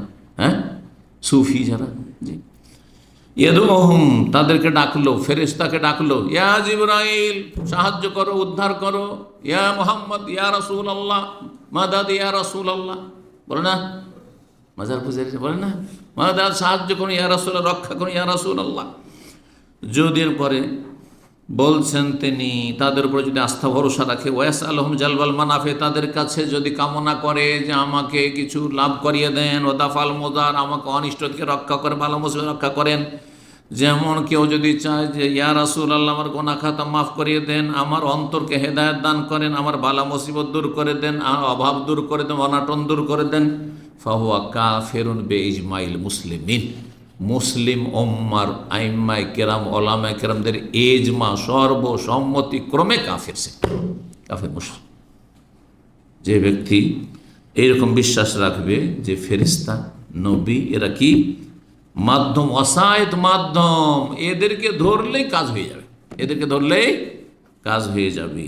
দুনিয়ার ওপর কেয়াস করলো, যুক্তিতে মুক্তি খুঁজলো যে দুনিয়াতে প্রধানমন্ত্রীর সাথে দেখা করা সম্ভব নয়, কিন্তু তার বংশের যদি পেয়ে যায়, তার ডান হাত কাউকে যদি পেয়ে যায়, ধরেন একজনের সাথে খাতির হয়ে গেছে এই বংশে, অনেকে বড়দের সাথে এভাবে দেখা করে না, হ্যাঁ, অথবা নিজের এলাকার এমপি, চলে না, এমপি সাহেবকে ধরলে, এমপি সাহেব স্ট্রং এমপি আছে, প্রভাবশালী এমপি আছে, হ্যাঁ, ওনার কথাকে না করতে পারবো, ওনার মাধ্যমে আমি দেখা করবো, করছে না, ঠিক ওই রকমই মনে করেছে রব্বুল আলমিনের সার্বভৌমত্বকে আর মহান কুদরতে কামে লাগে। এরা শিরকি আকিদা রয়েছে। মাজমুয়া ফাতোয়া প্রথম খণ্ডে 124 পৃষ্ঠায় তিনি এই কথাগুলি বলেছেন। 3 নম্বর বিষয়, যাতে ঈমান, ইসলাম, তৌহিদ কি হয়ে যায়, নষ্ট হয়ে যায়, ভঙ্গ হয়ে যায়, তা হচ্ছে কেউ যদি কাফের মুশরিকদেরকে কাফের মুশরিক না মনে করে। কাফেরকে কাফের বলা যাবে না, এ কথা শুনেছেন না শোনেননি? এটা এত ব্যাপক আকার ধারণ করেছিল, একটু মনে হয় ঠান্ডা হয়েছে, এখন একটু ঠান্ডা হয়েছে, না হলে আজকে থেকে 25-26 বছর আগে প্রথম যখন এখানে দাম্মাম এসে দাওয়াতি কাজ শুরু করলাম, তখন এই প্রশ্নগুলি অনেক আসতো। শেখ, কাফেরকে কাফের বলা যাবে না তো? হ্যাঁ, শেখ তো বলতো না, কারণ শেখ বলো মানে ও কিছু শিখে গেছে, তখন কি বলতো, হুজুর কাফেরকে কাফের বলা যেত না, কাফেরকে বলা যাবে না। কাফেরকে কাফের বলে তো মুসলিম বলতে হবে নাকি? তার মানে মুসলিম বলতে হবে, তাহলে হিন্দুকে মুসলিম বলতে হবে, ইহুদিকে মুসলিম বলতে হবে, খ্রিস্টানকে মুসলিম বলতে হবে। তখন হতবাহি জাহাল, মূর্খ তখন হতভম্ব, যে কি জবাব দেব, বুঝতে পারছেন? জি, আশ্চর্য কথাই, বাঙালি সমাজে কথাটি আসলো কোথেকে, কুফরি কথা, যে কাফেরকে কাফের বলা যাবে না, এটি কুফরি কথা, এটা দিয়ে আপনি কাফের হয়ে যাবেন। ওয়াইন সাল্লাহ, ওসামা, নামাজ, রোজা, হজ, যাকাত, দুনিয়ার সমস্ত আমল যদি থাকে, আর যদি মনে হয় ইহুদিকে কাফের বলা যাবে না, ও কাফের না, খ্রিস্টান কাফের না, বুদ্ধিস্ট কাফের না, শিখ কাফের না, জি, কাফের বলা যাবে না, তাহলে আপনি কাফের, আপনি কাফের। সে তো কাফের আছেই, আর আপনি আল্লাহর বিধানকে আপনি অস্বীকার করলেন, সুতরাং আপনি কাফের। জি, এটি তৃতীয় ঈমান ভঙ্গকারী বিষয়। তো বলছেন ইমাম মুহাম্মদ আব্দুল্লাহ রহমান, মাল্লাম ইউকাফির মুশরিকিন, কেউ তো মুশরিককে কাফের না মনে করে, কাফের শাক্কা ফি কুফর, অথবা সন্দেহ করে। অনেক সময় জনকল্যাণমূলক কাজ অনেক করেছে, মাদার টেরেসা, জানেন তো, নাম শুনেছেন এক সময় কলকাতায়, হ্যাঁ, অনেক জনকল্যাণমূলক কাজ করেছেন, না খ্রিস্টান বানিয়েছে, হাজার হাজার মানুষকে, বা তারও বেশি খ্রিস্টান বানিয়েছে, বিশেষ করে আদিবাসী, সাঁওতাল, আর যারা ওই রকম, হ্যাঁ, তাদেরকে প্রচুর মানুষকে খ্রিস্টান বানিয়েছে। তা আসলে খ্রিস্টান মিশনারির কাজই হচ্ছে এইরকম কিছু জনকল্যাণমূলক কাজ করা, আর কিছু মানুষকে সুবিধা দেওয়া, আর তারপরে আকৃষ্ট করো, আর তারপরে হ্যাঁ খ্রিস্টান ধর্মের জালে ফাঁসিয়ে দাও। মুসলিমদের ক্ষেত্রে অনেকটাই সাকসেস হয়নি, তারপরেও অনেক ক্ষেত্রে অনেক মুসলিম মুরতাদ হয়ে গেছে। নদিয়া, পশ্চিমবঙ্গের নদিয়া জেলার একটি অঞ্চল রয়েছে, সেখানে অনেক মুসলিমরা মুরতাদ হয়ে গেছে, খ্রিস্টান হয়ে গেছে। এখনও তাদের নামগুলি মুসলিম নাম, কিন্তু সব খ্রিস্টান হয়ে গেছে। এইরকমই বাংলাদেশের আপনার উত্তরাঞ্চলের কথা শুনেছি, জানেন তো আপনারা, সেসব এলাকা পঞ্চগড় এদিক এইসব এলাকায় প্রচুর মানুষ সম্পর্কে শোনা গেছে যে তাদের নাম সব মুসলিম, আর মুসলিম সমাজে বাস করে সব খ্রিস্টান হয়ে গেছে। এইগুলো খ্রিস্টান মিশনের এনজিও। কাফেরদের এনজিওতে কোনো বাধা নাই, কিন্তু মুসলিম এনজিও করলে আপনার পেরেশানি শেষ নাই। হ্যাঁ, কোথায় জঙ্গিবাদের তকমা লাগিয়ে দিবে, আর কোথায় কি করে দিবে, আর কোথায় মিথ্যাবাদী ফাঁসিয়ে দেবে আপনাকে। আউযু বিল্লাহি মিনাশ শাইতানির রাজিম। আল্লাহ রাব্বুল আলামিন সমস্ত অনিষ্ট থেকে হেফাজত করুন, এবং যারা এসব অনিষ্টকারী তাদেরকে আল্লাহ সর্বনাশ করুন। তো যারা বলছেন যদি তাদের কাফের হয় সন্দেহ করে, একজন মানুষ যখন প্রভাবিত হয়ে যায় কারো সেবা দেখে, কারো মানে জনকল্যাণমূলক কাজ দেখে, কারো আচার আচরণ দেখে, তখন যদি বলেন যে ও তো কাফের, আচ্ছা না না না না, কী করে কাফের বলবেন, এত ভালো কাজ করে, এত মানুষের উপকার করে, তাহলে আপনি কাফের। সন্দেহ করলে কাফের আছে। কাফেরকে জন্মসূত্রে যে কাফের, এখানে কাফের বলতে বা কাফের মানুষ জন্মসূত্রে মুশরিক, অর্থাৎ অমুসলিমকে কেউ যদি মনে করে যে সে কাফের নয়, সে অমুসলিম নয়, হ্যাঁ, তাদের কাফের বলা যাবে না। আজকাল একটু আবার হালকা করা হয়েছে, আজকাল কাফের বলছে না, অনেক আরবরা বলছে যে কাফের বলাটা একটু হয়ে যাচ্ছে, শক্ত ভাষা হয়ে যাচ্ছে। কি বলতে হবে? নতুন ভাষা এসছে অমুসলিম। কোরআন হাদিস খুঁজে ফেলে দেন, কোথাও অমুসলিম কথাটি পাবেন না। এটা আজকাল আমাদের দুর্বলতার বাস্তব প্রমাণ। যে আমরা এত দুর্বল হয়ে গেছি, কাফেরকে কাফের বলতে ভয় পাই, যার ফলে কি বলতে হবে? গায়ের মুসলিম বলতে হবে, নন মুসলিম বলতে হবে, কাফের বলা যাবে। কাফেরটাকে গাল মনে করছি, না না, গাল না। কাফের মানে অবিশ্বাসী, মুমিন বিশ্বাসী, কাফের মানে অবিশ্বাসী। কোনো গাল নয়, এটা কোনো গাল। আপনি বিশ্বাস করেন, মোস্ট ওয়েলকাম, আহলান ও সাহলান, আহলান ও সাহলান। বিশ্বাসী, আল্লাহ বিশ্বাসী, পরকালে বিশ্বাসী, কোরআনে বিশ্বাসী, রসুলে বিশ্বাসী, ভাগ্যে বিশ্বাসী, পাঁচ ওয়াক্ত সালাতে বিশ্বাসী, আহলান ও সাহলান, একবারে বুকে জড়িয়ে ধরবো। আপনি আমার চেয়ে বেশি ক্লিন, কারণ আমি তো পাপী, আমার তো পাপের বোঝা আছে, কিন্তু আপনার কিছু নেই। আপনি আজকে ক্লিন হয়ে গেলেন, মায়ের পেটে ভূমিষ্ঠ হওয়ার মতো হয়ে গেলেন। আলী ইসলাম ইয়াহদি মা কানা কাবলা, ইসলাম কবুল করে নিলেন, আপনি ইসলামে বিশ্বাসী হয়ে গেলেন। সুতরাং আপনার অতীতের সমস্ত গুনাহ ঝরে গেছে, কিন্তু আমার ঝরার কোনো নিশ্চয়তা নেই। জি, তো বলছিলাম, কেউ যদি সন্দেহ করে যে কাফেরকে কাফের বলবো, এটা কেমন লাগে, আউসাহা মাজহাব, অথবা তাদের ধর্মকে ঠিক মনে করলো। অনেক মুসলিম আছে আজকাল, মডার্ন জন্মসূত্রে মুসলিম, দিন ইসলাম সম্পর্কে একবারে জিরো, কথা বোঝা গেছে। তারা বলে এটাও ঠিক ওইটাও ঠিক। যেমন বেদাতি সমাজের কিছু মানে হালকা বেদাতি হুজুর আছে, তারা কি করে, এইটাও ঠিক, মিলাদ করাও ঠিক, মিলাদুন নবীও ঠিক, সিরাতুন নবীও ঠিক, কথা বোঝা গেছে। আর তারপরে আপনার নিয়ত অন্তর করলেও ঠিক, মুখে পড়লেও ঠিক, রফায়দানও ঠিক, রফায়দান না করলেও ঠিক, আমিন জোরেও ঠিক, আসতেও ঠিক, যেখানে হাত বাঁধেন ছেড়ে দিলেও ঠিক, বুকে হাত বাঁধলেও ঠিক, আর নবের নিচে বাঁধলেও ঠিক। শুনেছেন না এরকম? এটা আরেকটা মানহাজ মতাদর্শ আছে, সব ঠিক, কাউকে একটু অসন্তুষ্ট করতে চাই না, কাউকে টাচ করতে চাই না, সব ঠিক ভাই। তো বিদাতি বক্তাদের একটি লক্ষণ হচ্ছে সব ঠিক, কথা বুঝতে পেরেছেন। আর কিছু ইসলাম সম্পর্কে অজ্ঞ কিছু মডার্ন শিক্ষিত লোক, দুনিয়ার শিক্ষায় শিক্ষিত আছে, যারা বলছে আরে ভাই সবটাই ঠিক, তারাও তো ওপরওয়ালাকে পাওয়ারই চেষ্টা করছে, সুতরাং ঠিক। হিন্দু ধর্ম আপন আপন ধর্ম সবটাই ঠিক, কিন্তু ওটাও ঠিক। আবার বুদ্ধিস্ট আছে, ওটাও ঠিক, খ্রিস্টানদের ওটাও ঠিক, ওরাও ভালো কাজ করছে, ইহুদিদের ওটাও ঠিক। আর তারা কি করছে, একটা উদাহরণ দিচ্ছে। কি উদাহরণ? এর আগেও বলেছি, ঢাকা শহরে আসার জন্য মেলা রাস্তা আছে, আরে কোন একটা রাস্তা দিয়ে আসলেই তো আপনাদের উদ্দেশ্য হচ্ছে কোথায় যাব, গণভবনে যাব।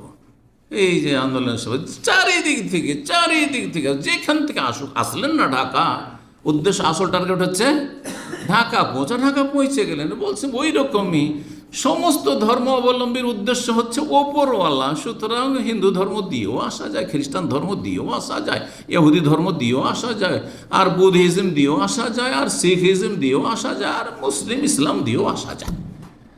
এরা মুসলিম নয়, এরা কাফির। এটাই এর ইমান ভঙ্গ হলো। যদি ইমান থেকে থাকে তো ইমান শেষ। এখানে ইমান, ইসলাম শেষ, তার ইমান নষ্ট হয়ে গেল, ইসলাম নষ্ট হয়ে গেল, তাওহীদ নষ্ট হয়ে গেল, ইসলামে কোনো অংশ নেই। বলছেন তারপরে ওয়াহাজান নাখিজ মুজমাউন আলা কুফরে ফাইলিহি, এতে কোনো ইখতিলাফ নেই, যেটা ইখতিলাফি মাসলা। এর ওপর এজমা উম্মতে মুসলিমার আবু হানিফা, শাফি, মালিক, আহমদ, আহলে সুন্নাত ওয়াল জামাত, আহলুল হাদিস, মুহাদ্দিসিন, ফুকাহা, সমস্ত উলামায়ে কেরামদের কি রয়েছে? এজমা, ঐক্যমত রয়েছে। এখানে মুশরিক বলতে আল কাফিরুল আসলি, যারা জন্মসূত্রে কাফের বা অমুসলিম, তাদেরকে যদি কেউ মনে করে যে তারা মুসলিম, তাদেরকে কাফের বলা যাবে না, অথবা কাফের কেন বলছেন আপনি, আমার একটু সন্দেহ হচ্ছে, অথবা তারাও তো ঠিকই করছে, তাহলে কাফের। কিন্তু মুসলিম সমাজের যারা বিভিন্ন কুফরি কাজে লিপ্ত আছে, এদের ক্ষেত্রে সতর্ক, সাবধান, ঢালাওভাবে বলা যাবে না। এবং সেই ব্যক্তি মন্তব্য করতে পারবেন না। এখানে যোগ্য বিজ্ঞ ওলামায়ে কেরামদের ভূমিকা কাজ করবে।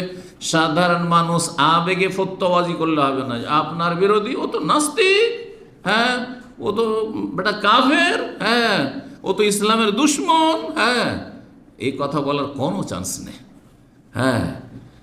কোনো সুযোগ নেই। আপনার এই অধিকার নেই, আমার অধিকার নেই, আমার অধিকার নেই। যদি দেখেন যে স্পষ্ট কুফরি কাজে লিপ্ত কেউ, ধরেন একজন জন্মসূত্রে মুসলিম কিন্তু বড় শিরক বা বড় কুফরি দেখছেন, এমন একটা কথা বড় কুফরি, বেশ কিছু এইরকম নেতা মাথা আছেন না মুসলিম সমাজে? কোরবানি করে কি হবে? এত রক্তপাত করে আর এত টাকা লস করে দেশের অর্থনীতি নষ্ট করা হচ্ছে না? কথা বলেছে না, বলেনি? কথাটি কুফরি কিনা? বলবো কথা কুফরি, কিন্তু সেই ব্যক্তি কাফের কিনা এর জন্য এত সহজে ফতোয়া দেওয়া যাবে না। কাফের বলে আখ্যায়িত কাজ, এটাকে তাকফির বলা হয়। কাফের বলে, কাফের ট্যাগ লাগাবার জন্য, কাফের বলে আখ্যায়িত করার জন্য কিছু কন্ডিশন, শর্ত রয়েছে। সে শর্তগুলি বিদ্যমান থাকতে হবে।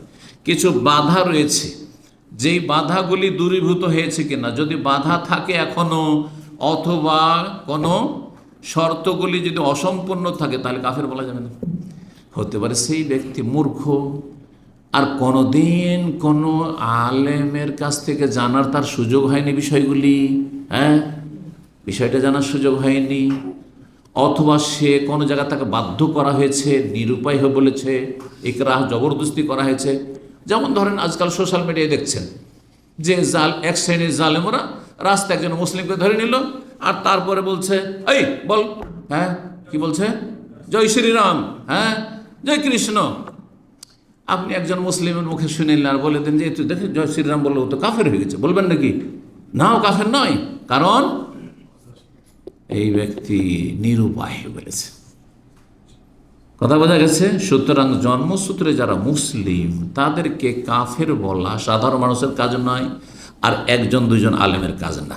দেশের বিজ্ঞ আলেমরা তাহলে সেই বিষয়টি যদি তদন্ত করতে হয়, সেই বিষয়ে যদি কোনো একটা ফতোয়া দিতে হয়, তাহলে সবাই বসে আলাপ আলোচনা করবেন সব দিক নিয়ে, আর তারপর হুজ্জত কায়েম করবেন যে আপনি কিন্তু এটা কুফরি কথা বলেছেন, আপনি এতে ফিরে আসছেন কিনা। যদি ফিরে আসে আহলান ওয়া সাহলান, যদি বলে যে না আমি যেটা বলছি সেটাই, যে সব ধর্মই ঠিক, তাহলে তখন বলা যাবে যে কাফের, তখন তুমি কাফের। এই জন্য কোনো মুসলিম ভাইকে আপনি আবেগে কাফের বলে দিলে আপনার কাফের হওয়ার সম্ভাবনা বেশি। এই জন্য আমরা বলি কাজটি কুফরি, কাজটি কুফরি। অথবা আমভাবে তাকফিরে আম করা যায়, যেই ব্যক্তি আল্লাহ ছাড়া অন্যকে সেজদা করবে সেই ব্যক্তি কাফের, সেই ব্যক্তি মুশরিক, এ কথা বলা যায়, এ কথা ঠিক, সত্য কথা এটা। কিন্তু একজন লোককে, জনক ব্যক্তি আপনি দেখছেন যে সেই ব্যক্তি কি করলো, আপনার চোখের সামনে মাজারে সেজদা করে দিল, আপনি বলবেন যে তুমি কাফের, এ কথা আপনার বলার ইখতিয়ার নেই। এটা তাকফির মুআয়্যান, নির্দিষ্ট ব্যক্তিকে হ্যাঁ, নির্দিষ্ট একটি দলকে ঢালাওভাবে, নির্দিষ্ট একটি পরিবারকে ঢালাওভাবে কাফের, এরা সব নাস্তিক, এটা বলা যাবে না। এটা বোঝা গেছে? অমুক ব্যক্তি নাস্তিক, এটা আপনার বলার অধিকার নেই। কিন্তু যদি কেউ বলে আল্লাহ নেই, পরকাল নেই, তাহলে বলবো সে নাস্তিক। তা বোঝা গেছে না? জান্নাত নেই, জাহান্নাম নেই, অথবা অলি আউলিয়া দিতে পারে, তখন বলবো যে সে কাফের। কিন্তু ওই ব্যক্তি নির্দিষ্ট করে নাই, যারা এরকম বলবে, যারা এরকম বিশ্বাস রাখবে, যারা এই যে একটা হচ্ছে আমভাবে বলা, আর একটা হচ্ছে খাসভাবে নির্দিষ্ট করে বলার ক্ষেত্রে বেশ কিছু শর্ত রয়েছে আর বেশ কিছু বাধা নিষেধ রয়েছে। কথাগুলি যেন মনে থাকে, আর আমরা আবেগে কখনো কোনো আক্রোশের ভিত্তিতে কারো ওপর আমরা ট্যাগ লাগাবো না। জি, মুসলিম সমাজের কেউ যদি হয় আর ইসলামের একবার সুস্পষ্ট বিষয় যদি অস্বীকার করে, তখন কাফের বলা যাবে। এমন সুস্পষ্ট বিষয় যেটা জানাটা স্বাভাবিক বিষয়, যেমন আল্লাহ সম্পর্কে, আল্লাহ এক, পরকাল, রাসূল। এখন একজন জন্মসূত্রে মুসলিম আর মুহাম্মদ সাল্লাল্লাহু আলাইহি ওয়াসাল্লামকে রসুল মনে করেন না, তারপরে বলছেন না কিছু বাধা আছে। আর কিসের বাধা আছে? স্পষ্ট বিষয়টি বোঝা গেছে না? রিসালাতকে অস্বীকার, কোরআন আল্লাহর কিতাব অস্বীকার, কাফের। জি। তো বলছেন কেমন আনকার আল বাস ওয়াল কিয়ামা, কেউ যদি পুনরুত্থানকে অস্বীকার করে, কিয়ামতকে অস্বীকার করে, অথবা কোরআন একটি আয়াতকে অস্বীকার করে, একটি আয়াত অস্বীকার করে, আমি এটি আয়াত মানি না, এটি আমি এই সূরাটি আমি বিশ্বাস করি না, এই বিষয়টা আমি চোরের শাস্তির বিধান বিশ্বাস করি না, ও কাফের। জি, ইত্যাদি, তখন মোরতাদ বলা যাবে। 4 নম্বর ঈমান ভঙ্গকারী বিষয় হচ্ছে, যেই ব্যক্তি বিশ্বাস করবে আন্না হাদিয়া গায়রিন নবী আকমালু মিন হাদিহি, নবী সাল্লাল্লাহু আলাইহি ওয়াসাল্লামের নিয়ে আসা আদর্শ ছাড়া অন্য আদর্শ বেশি পারফেক্ট, বেশি ভালো। কেউ যদি বলে ইসলামের চাইতেও ভালো হচ্ছে অন্য কোনো ধর্ম, অন্য কোনো মতবাদ, যেমন কেউ যদি বলে যে জাতীয়তাবাদ হচ্ছে ঠিক, অথবা গণতান্ত্রিক পদ্ধতি হচ্ছে ঠিক, আর যেটা আবু বকর, ওমর, ওসমান, আলী তাদের খেলাফতের যেটা পদ্ধতি ছিল সেটা পরে, সেটা 2 নম্বরে, তাহলে সে ব্যক্তি কাফের। কারণ নবী সাল্লাল্লাহু নিয়ে আসা আদর্শকে সে পেছনে সরিয়ে দিয়ে মনে করলো যে অন্য কোনো আদর্শ হচ্ছে বেশি পারফেক্ট। যেমন আজকাল মেলা মতবাদ আছে, সমাজবাদ, পুঁজিবাদ আছে না নেই, তারপরে মার্ক্সবাদ, মাওবাদ, কত রকম বাদ আছে, তারপর গণতন্ত্র, তন্ত্রবাদ বলে, আর না হয় তন্ত্র বলে, যত তন্ত্র মন্ত্র আছে আর যত বাদ আছে সবগুলিকে বাদ দেন। আমি এই কথাটি অনেক আগে বলেছি, যত বাদ আছে আর যত তন্ত্র মন্ত্র আছে সবগুলিকে কি করেন? বাদ দেন। এটা হচ্ছে তাগুতকে অস্বীকার করা। ফামান ইয়াকফুর বিত তাগুত ওয়া ইউমিন বিল্লাহ, তাহলে আল্লাহর প্রতি ঈমান কায়েম হবে, না হলে কায়েম হবে না। আগে ক্লিন করতে হবে এসব বাদ থেকে, আর ইজম থেকে, আর মতবাদ থেকে, আর বাদ মানে ইজম, আর তারপরে তখন ইউমিন বিল্লাহ, আল্লাহর প্রতি লা ইলাহা ইল্লাল্লাহকে এখানে বসাইতে হবে, এখানে বসাইতে হবে, আর তারপরে সে অনুযায়ী জীবনযাপন করতে হবে। এর নাম হচ্ছে ঈমান, ইসলাম। কেউ যদি মনে করে যে ইসলাম ছাড়া অন্য কোনো আদর্শ হচ্ছে বেস্ট, আও আন্না হুকমা গায়রি আহসান হুকমিহি, অথবা অন্যের বিচার পন্থা, অন্য আদর্শের বিচার বিভাগ আমাদের চাইতে ভালো। যেমন আজকাল সারা পৃথিবীতে অধিকাংশ মুসলিম বিশ্বেও, অমুসলিম দেশে তো আছেই, যেই আইনগুলি দিয়ে বিচার বিভাগ পরিচালনা হচ্ছে সেটা হচ্ছে ব্রিটিশ ল, তাই না?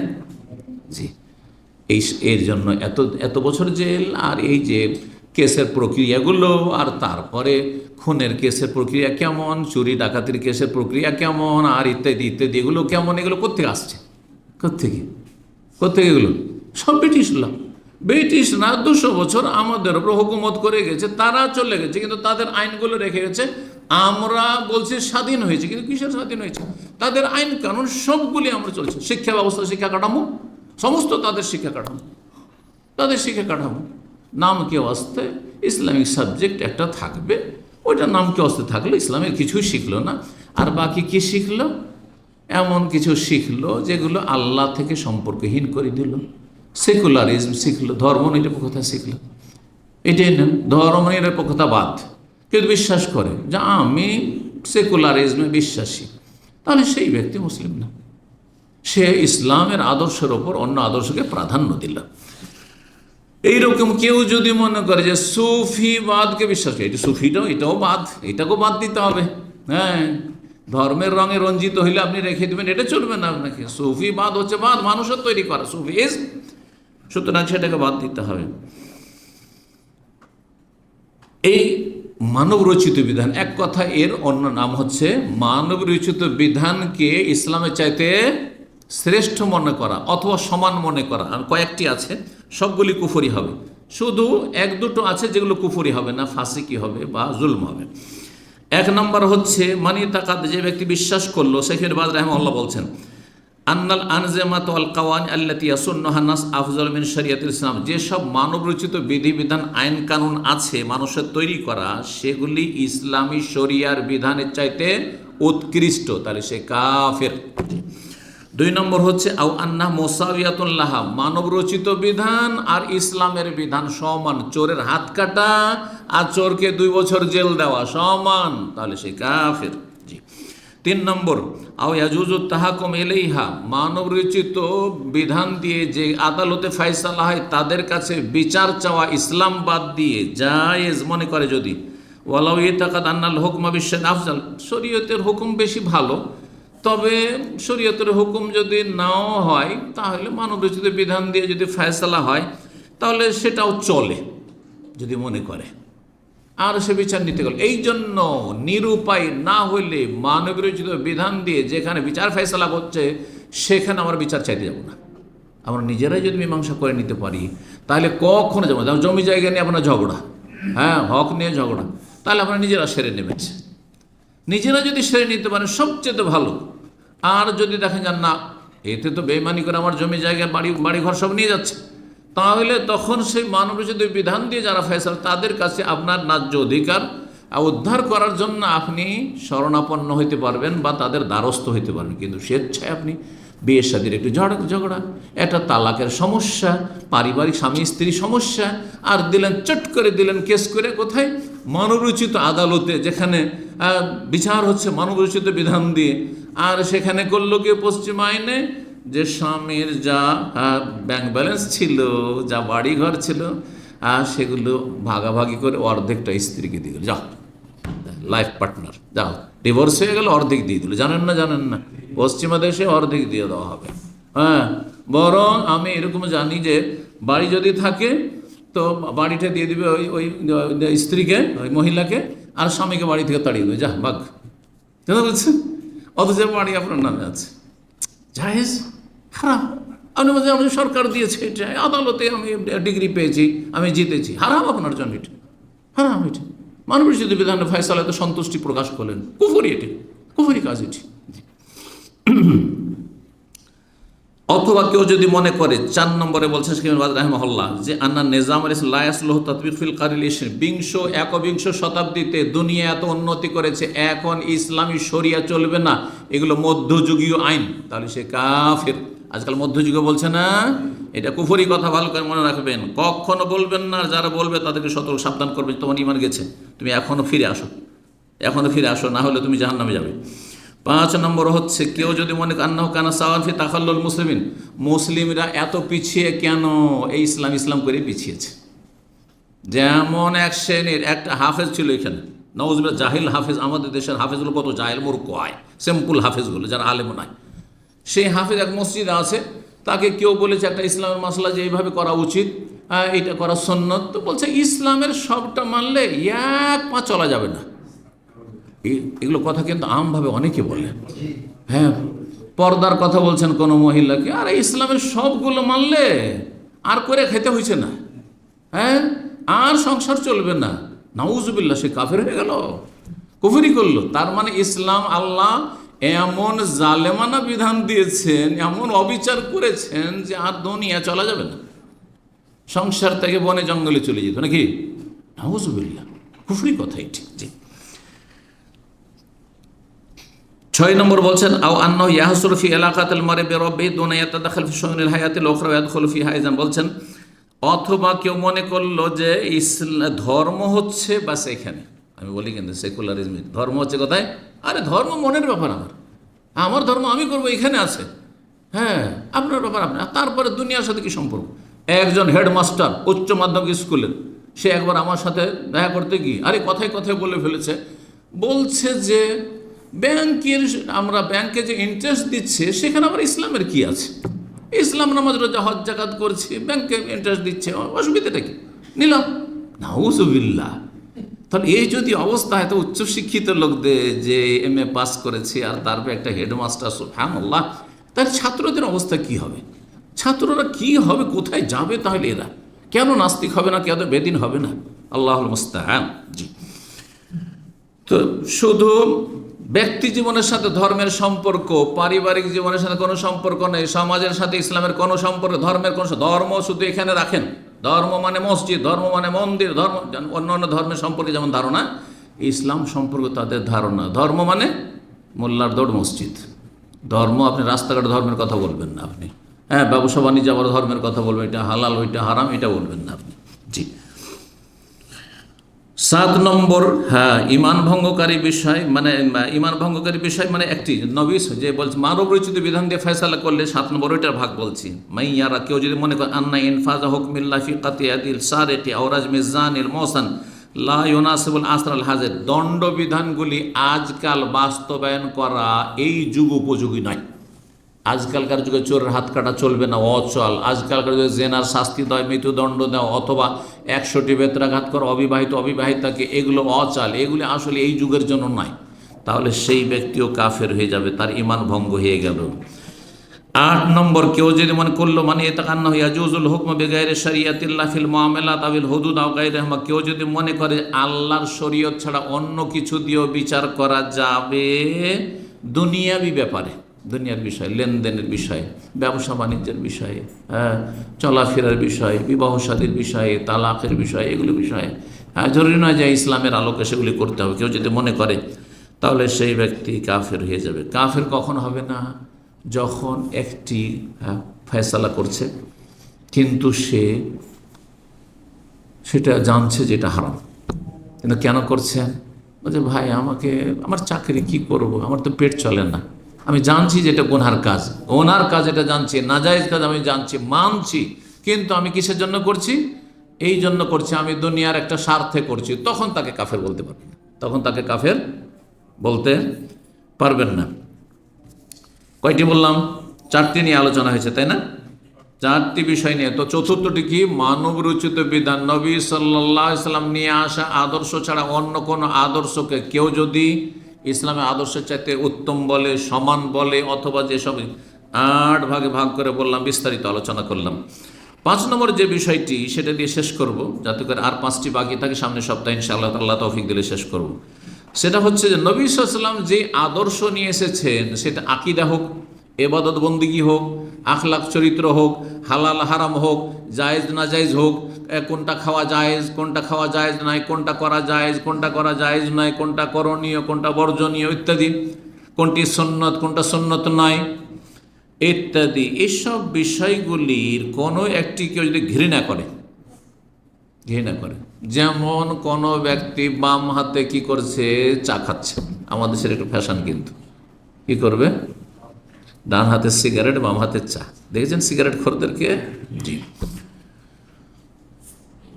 আপনি যখনই বলবেন তাকে, ভাই বাম হাতে কেন আপনি পান করছেন, আরে বাদ দাও এগুলো, আমি এগুলোকে ঘৃণা করি, কথা বোঝা গেছে?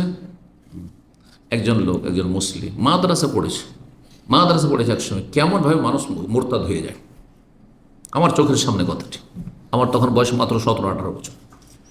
শিক্ষিত মানুষ, মাদ্রাসা থেকে সে কওমি মাদ্রাসা থেকে আলিয়া মাদ্রাসা থেকে সে হাই স্কুলের বা উচ্চ মাধ্যমিকের সে আরবির টিচার, নাউজুবিল্লাহ। তারপরে সে বলছে মানুষ নামাজ বলছে, অনেক নামাজ পড়েছি, এখন নামাজকে দেখলে গায়ের জ্বালা হয়, নামাজকে দেখলে আমার গা জ্বালা হয়। এ কথাটা কি? কুফর, ইমান ভঙ্গকারী বিষয়, ইমান নষ্ট হয়ে গেল, যা ছিল সব শেষ। দলিল কোরআনে কারীমের আয়াত, মহান আল্লাহ বলছেন যালিকা বিআন্নাহুম কারিহু মা আনজালাল্লাহ, সূরা মুহাম্মাদের আয়াত। আল্লাহ বলছেন শোনো, এরা কেন কাফের হয়ে গেছে, মুনাফিকরা কারিহু মা আনজালাল্লাহ, যা আল্লাহ নাজেল করেছেন সেই নাজেলকৃত বিধানকে তারা ঘৃণা করেছে। কেউ যদি ঘৃণা করে ফা আহবাতা আমাল, সুতরাং তাদের আমলকে আল্লাহ বরবাদ করে দিলেন, নষ্ট করে দিলেন। এখন তাহলে উদাহরণ দিই, বহু মানুষ আছে মুসলিম সমাজে যারা দাড়িকে ঘৃণা করে, দাড়িকে ঘৃণা করে। এগুলো মোতাবাদের কাজ, মোল্লাদের কাজ। হ্যাঁ হ্যাঁ, নেগলেক্টেড মনে করে। হ্যাঁ, আমি একজন ভালো টেকনিশিয়ান, আমাদের দিনী ভাই এখানেও আছে, তখন ভালো টেকনিশিয়ানকে একবার তাকে বড় একটা প্রতিষ্ঠানের জন্য আমি সার্টিফাই করলাম যে খুবই ভালো টেকনিশিয়ান, কিন্তু সে যখন নিজেকে ফেস করলো এই বড় বড় দাড়ি নিয়ে, তখন মনে করছি তো মোল্লা হুজুর। তারপরে তাকে আর নিল না। আর তারপরে জানতে পারলাম যে সেই বিল্ডিংয়ে কাজ করেছে আমাদের সেই টেকনিশিয়ান ভাইয়ের ছাত্র। মানে এখানে সে পেটের গরজে সে এসি টেকনিশিয়ান হয়েছে, তাকে দিয়ে কাজ করিয়েছে, আর কাজ এত বাজে কাজ করেছে, 1 বছরও যায়নি ওই এসিগুলো। তাহলে ধারণাটা কি দাড়িওয়ালা সম্পর্কে? দাড়িওয়ালা মানে নেগলেক্টেড, এরা দাড়িওয়ালা মানে হ্যাঁ না, এই চলবে না। আচ্ছা, হোটেলে 3 স্টার হোটেল দাড়ি নিয়ে গেছে আমাদের ভাই, ইন্টারভিউ দিয়েছে, সব কিছু ভাষাতে এক্সেলেন্ট, সব কিছুতে পাস। বলছে দাড়ি মুন্ডা এসো, তাহলে চাকরি আছে তোমার। তাহলে কি এটা? আপনি দাড়িকে ঘৃণা করছেন, সুতরাং এটি কুফরি। টাকনার ওপরে কারো কাপড় দেখে গায়ের জ্বালা, কি অভদ্র লাগে দেখে। এটা অফিসে চলে? হ্যাঁ, অফিসের মতো ড্রেস পরে আসতে হবে। যদি কেউ এই কথা বলে সে কাফের। কারণ নবী সাল্লাল্লাহু নিয়ে আসা বিধান হচ্ছে টাকনার নিচে কাপড় গেলে জাহান্নামে যাবে, টাকনার ওপরে মুসলিম তুমি কাপড় রাখো। দাড়ি ওয়াজিব, জি। এমনকি কোনো সুন্নতকে, সুসাব্যস্ত সুন্নতকে কেউ যদি ঘৃণা করে, তাহলে নবী সাল্লাল্লাহু নিয়ে আসা বিধানকে, যেটা সর্বস্বীকৃত কুরবানি, যদিও সুন্নাতে মুআক্কাদা, হানাফি মাযহাবে ওয়াজিব, বাকিদের কাছে সুন্নাতে মুআক্কাদা, কিন্তু স্বীকৃত। পুরো উম্মতে মুসলিমের উপর আমল করছে, পুরো তো উম্মতে মুসলিমরা জানছে, তা ছোট থেকে বড়, ছোট বাচ্চাও জানছে যে আমাদের কুরবানি আছে ইসলামে, তাই না?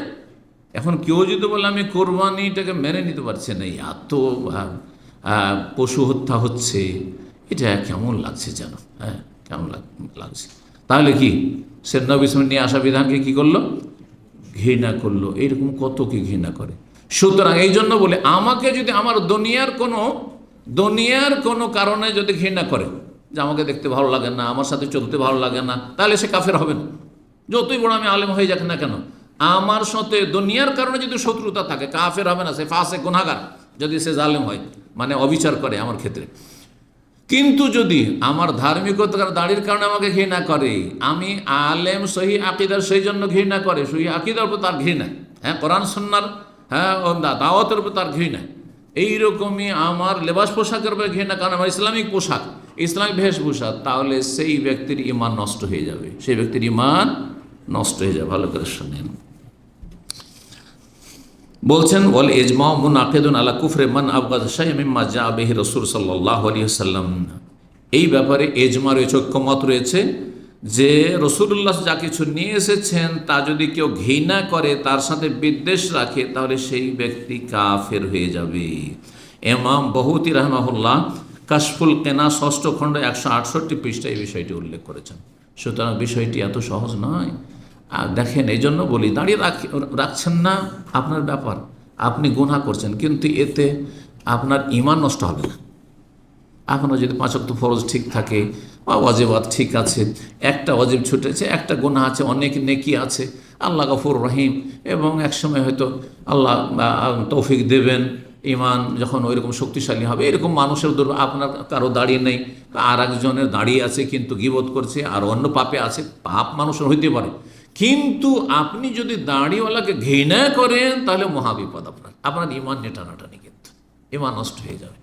এইরকমই আপনি টাকার নিচে কাপড় রাখছেন, আপনি গুনাহগার, কিন্তু যারা টাকার উপর কাপড় রাখছে তাকে ঘৃণা করিয়েন না।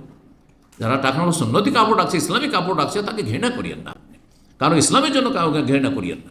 যদি ঘৃণা করেন তাহলে আপনার জন্য মহাবিপদ। আল্লাহর বোঝার তৌফিক দান করুন, সংশোধনের তৌফিক দান করুন, গুনাহ খাতা মাফ করুন, এবং আল্লাহ রাব্বুল আলামিন এই কথাগুলিকে কবুল করুন, এবং আমাদের সকলকে আল্লাহ রাব্বুল হেদায়েতের উপর প্রতিষ্ঠিত রাখুন। সাল্লাল্লাহু আলাইহি ওয়া সাল্লাম ওয়া আলিহি ওয়া সাহবিহি আজমাইন।